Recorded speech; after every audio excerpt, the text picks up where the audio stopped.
예, 성경 말씀은 베드로전서 5장 7절부터 11절까지 말씀입니다. 베드로전서 5장 7절부터 11절입니다.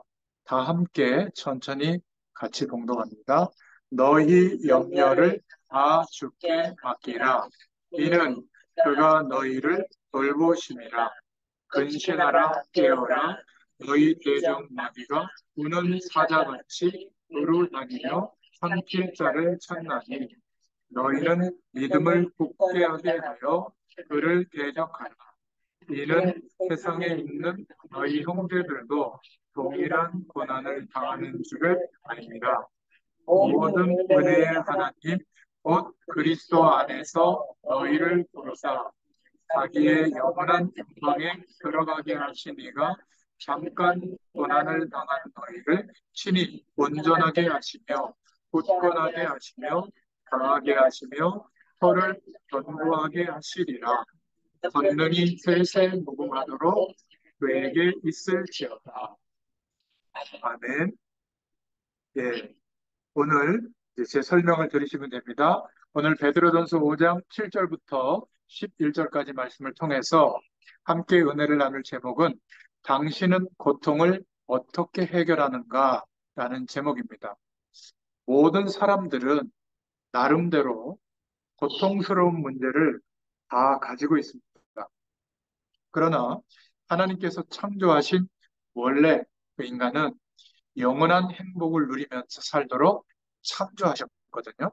근데 인간이 하나님을 떠나서 하나님의 약속을 놓치고 사단이 제시한 다른 더 좋은 길이 있는 것처럼 하나님의 약속을 어긴 그때 하나님을 떠나게 되고 범죄한 그때부터 인생은 고통 가운데 빠지게 된 겁니다. 그래서 하나님은 구원받은 저와 여러분이 이런 고통 가운데 있는 것을 원치 않으세요. 저와 여러분의 이 문제를 어떻게 해결해야 되겠는가? 이게 굉장히 중요한 기도 제목입니다. 예수님을 믿는데도 고통이 계속 반복되기도 합니다. 또 영적인 어려운 문제가 있는 사람들은 조금 그런 문제가 보통 사람보다 심하게 올 때도 있어요. 자, 그렇다면 하나님의 말씀을 통해서는 우리가 어떻게 답을 얻어야 될까? 이게 중요하거든요. 그래서 첫 번째로 인간이 겪고 있는 고통은 언제 시작되었고 언제 끝이 날까? 이게 중요합니다.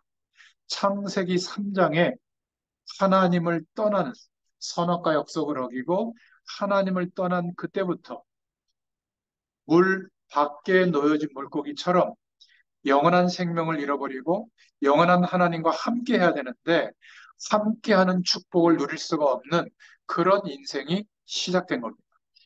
많은 노력을 기울이고 최선을 다하지만 인간의 진짜 고통은 하나님과 함께 해야 될 인간이 하나님과 함께 할 수 없는 생명이 없이 출생하게 된 거예요.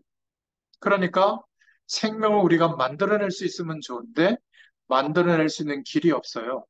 원죄라고 하는 영원한 장벽 안에 갇혀 있게 되고 또 보이지 않는 영적 세력, 사단에게 마음과 생각이 붙들려 있는 겁니다. 그래서 이 인간의 고통은 하나님을 떠난 아담과 하와 때부터 시작되어졌고 그때부터 열심히 노력하지만 그 노력이 오히려 더 인간의 허무와 고통을 더 키우는 그런 내용이 됐죠. 그러니까 도덕적으로 타락한 것도 인간이 타락이지만 하나님 없이 행복할 수 있다. 하나님 없이 성공될 수 있다. 하나님 없이 빛나는 인생이 될 수 있다.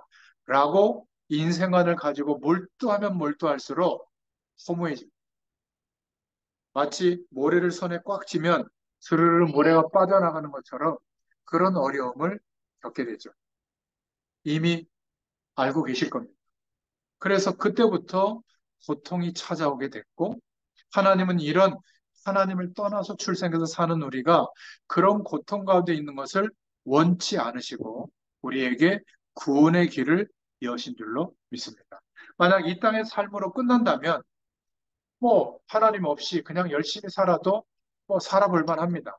그러나 실제로 하나님을 모르는 불신자들의 인생의 결국은 영원한 지옥 배경이 기다리고 있는 것이죠. 자, 그러면 두 번째로 인간의 고통은 왜 시작되었을까? 창세기 3장 1절부터 6절에 하나님의 약속을 놓치고 하나님을 떠남으로 시작되어졌습니다. 또 마태복음 8장 44절에 보니까 영적으로 하나님께 속하지는 못하고 마귀에게 영적으로 속한 너의 아비 마귀의 자녀로 살아가게 된 것이죠. 그러다 보니까 에베소서 2장 1절부터 2절에 말하고 있는 것처럼 이 영적 세력에게 영적으로 눌려서 종노릇하고 살고 있는 거예요.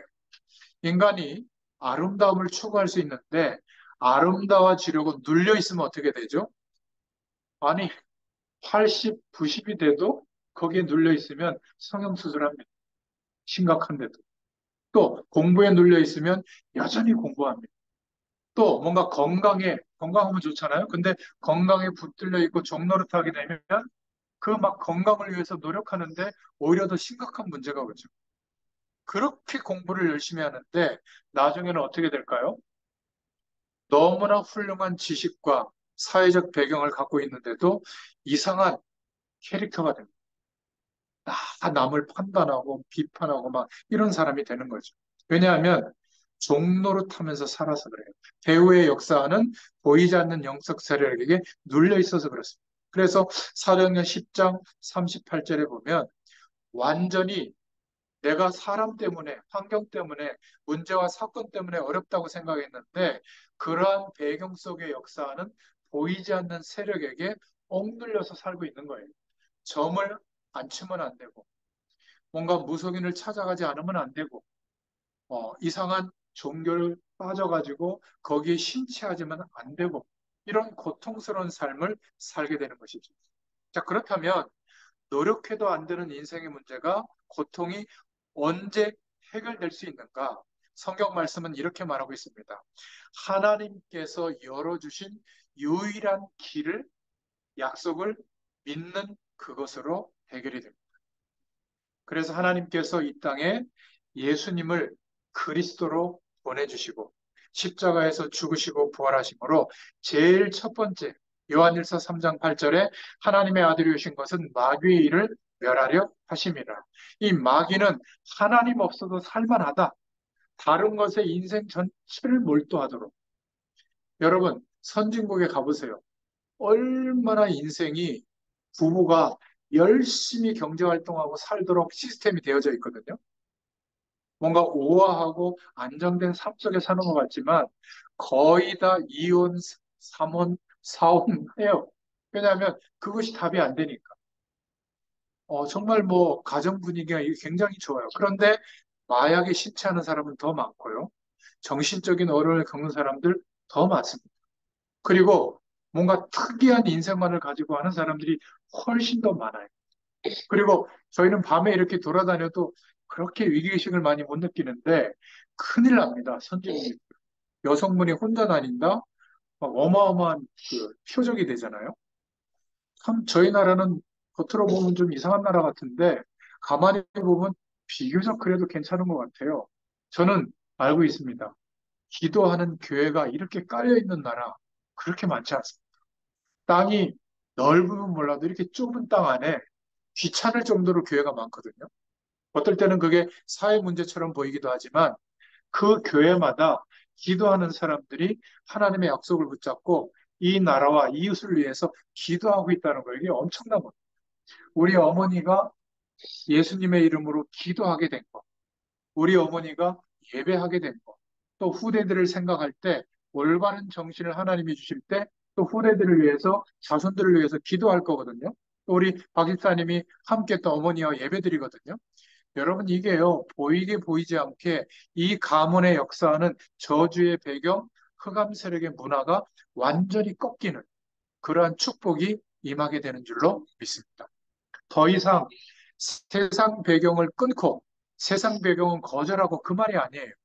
세상의 모든 배경 속에 우리가 살지만 그것이 우리에게 답이 되지 않는다는 것을 알고 있기 때문에 필요한 수단으로 여길 뿐이지 우리의 목적은 인간의 목적은 뭐죠? 하나님을 영화롭게 하고 그로 인하여 우리가 영원토록 즐거워한다. 여러분, 무엇을 즐거워하면서 삽니까? 그 즐거워하는 것의 중심으로 인생이 엮어지거든요. 저와 여러분은 하나님을 즐거워할 수 있기를 축원드립니다. 어떻게 인생의 고통이 해결되었는가? 예수님이 그리스도 되어 주셔서 요한일서 3장 8절에 마귀의 모든 일을 멸하셨어요. 우리가 마귀와 막 싸우는 게 아닙니다. 승리하신 예수님의 이름으로 기도하면 저주의 세력이 꺾이는 거예요. 우리 시아버님을 위해서도 그 영혼을 위해서 예수님의 이름으로 기도하잖아요. 일평생 하나님 믿지 못하도록 보이지 않는 영적 세력이 마음과 생각을 붙잡고 있었다면 기도할 때 흑암 세력이 꺾입니다. 그러면요, 거짓말처럼 그래, 뭐, 한번 뭐, 목사님 만나보지. 제가 병원 가서 만났던 분, 벌써 두 분이 돌아가셨는데, 그 90세 넘으신 오늘 얘기해줘서 알았네요. 가족들이 얘기해줬대요. 평상시에 그렇게 교회를 거절하는 분인데, 그때 박 집사님이, 이분도 한번 좀 기도해 주시라고. 복음도 잘 들으시고 예수님 영접 기도까지 다 했거든요. 끝에 아멘도 하시더라고요. 저는 예수님 믿는 분인 줄 알았어요. 근데 아예 아니라는 거예요. 하나님이 하시면 그런 놀라운 일들이 일어나는 겁니다. 그래서 요한복음 14장 6절에 내가 하나님 만나기 위해서 노력한 게 아니라 예수님께서 죽으시고 부활하심으로 그리스도 되어 주심으로 하나님 만나는 길을 우리에게 열어주신 줄로 믿습니다. 우리가 열심히 노력하는 행위의 복음을 붙잡은 게 아니라 믿음의 길을 우리에게 주신 거예요. 믿으면 됩니다. 그리고 베드로전서 3장 18절에 우리가 겪어야 될 죄에 대한 모든 저주를 영원히 십자가에 못 박고 우리가 이 사실을 믿을 때 예수님과 함께 죄에 대해서는 영원히 죽은 존재로 하나님이 인정하시고 이제는 그리스도와 함께 영원한 생명의 축복을 누릴 수 있는 하나님의 자녀의 권세를 주신 줄로 믿습니다. 이 사실을 믿는 우리가 그렇다면 네 번째로 우리가 겪고 있는 고통은 어떻게 되었을까? 어떻게 해결해야 될까? 오늘 말씀을 기억하시기 바랍니다. 첫 번째로는 이사야서 53장 5절부터 6절에 우리가 당면하고 있는 고통과 문제와 어려움까지도 주님이 죽으시고 부활하실 때 다 짊어지신 줄로 믿습니다. 대신 담당해 주신 거예요. 그냥 영적으로 구원만 해주신 게 아니라 우리가 평상시에 겪어야 될 모든 고통도 주님께서 다 담당해 주신 줄로 믿습니다. 이 사실을 믿을 때 하나님이 주시는 새로운 길이 열리게 될 줄로 믿습니다. 마태복음 8장 15절부터 17절에 보면 우리의 질병까지도 담당하셨다. 우리는 병 때문에 죽는 게 아니에요. 하나님께서 사명이 이제 됐다. 그때는 하나님이 부르시거든요. 그날 하나님 앞에 서는 것이지 질병과 사고 때문에 죽는 게 아닙니다. 우리의 질병까지도 담당해 주셨다. 주님께서 해결하셨다면 그 질병까지도 그것 때문에 붙들려 있거나 고통당하거나 그럴 이유가 없는 것이죠. 예수님을 영접하고 하나님의 자녀가 되었다면 이제 이런 고통이 있는 것은 기억하시기 바랍니다. 내 것이 아니라 주님께서 대신 담당하셨기 때문에 이 사실을 믿고 기도하면 안식이 와요. 그리고 치유함이 회복되는 줄로 믿습니다. 자, 그렇다면 다섯 번째로 지금부터 이 사실을 믿는 우리가 어떻게 시작해야 될까? 베드로전서 5장 7절에 너희 염려를 주께 맡겨버리라. 염려라고 하는 것은 걱정거리는 육신을 가진 동안에 계속 따라다녀요. 문제가 하나도 없을 때가 없어요. 그러나 그 문제를 알고 계시는 주님이 성령으로 우리와 함께 계시기 때문에 주님께 염려를 맡기시기 바랍니다. 맡겨놓고 또 갖고 와서 걱정하지 말고 맡겨놓으세요. 그리고 하나님이 어떻게 하시는가를 한번 보세요. 갈라디아서 2장 20절에 이제는 내 중심의 삶을 넘어서서 주님께서 우리 안에 주인 되셔서 함께 하시는 그 축복을 누릴 수 있기를 축원드립니다. 그리스도 중심으로 살면 돼요. 어떻게 해야 될까? 요한복음 2장 1절부터 11절에 그리스도를 영화롭게도 해야 하지만 저와 여러분의 주인으로 삼으시기를 축원드립니다. 우리 인생의 주인이 누구냐? 우리가 주인이냐? 주님의 인도를 받고 있느냐? 이게 너무나 중요합니다.